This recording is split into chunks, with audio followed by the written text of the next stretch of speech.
ரமேஷ் ஸ்கூலில் ரொம்ப நல்லா படிக்கிறான். எல்லாத்துலேயுமே ஃபஸ்ட்டாக வரான். ஆனால் பார்த்தீங்கன்னா அவனோட குறும்புத்தனத்துக்கு அளவே இல்லாமல் போயிட்டுருக்கு. எவ்வளவு தான் சொன்னாலும் எவ்வளவு பனிஷ் பண்ணாலும் அவனோட குறும்புத்தனம் கொஞ்சம் கூட குறையவே இல்லை. தங்கச்சி தூங்கிட்டு இருக்கும் பொழுது மூஞ்சில் போய் மீசை வரைகிறது, ஸ்கூலுக்கு வர பசங்க எல்லாத்து மேலேயும் குப்பை வாரி போடுறது, மிஸ் சொல்கிறத கேட்காம சத்தம் போடுறது, இந்த மாதிரி எல்லா குறும்புத்தனமுமே பண்ணிக்கிட்டே இருக்கான். இதனால என்ன ஆகுது, ஒரு நாள் தீபாவளி அன்னைக்கு நாயோட வாலில் பட்டாசை கட்டி விட்டுறான். கட்டி விட்டு வெடி வச்சதுக்கு அப்புறமேல அந்த நாய் வலி தாங்காமல் அங்கேயும் இங்கேயும் ஓடிக்கிட்டே இருக்கு. ஓடிட்டே இருந்து வலி தாங்க முடியாமல் சுரேஷ் மேலே போய் விழுந்தனால அவன் மேலேயும் வெடி ஃபுல்லாக பட்டு ரொம்ப தீக்காயமாகிடுது.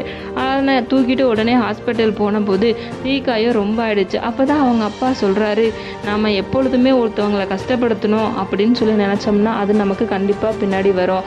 முற்பகல் செய்யும் பிற்பகல் விளையும் அப்படின்னு சொல்லிட்டு கதைகளுக்கு ரக்ஷன் மேலு சேனலை லைக் பண்ணுங்கள், ஷேர் பண்ணுங்கள், சப்ஸ்கிரைப்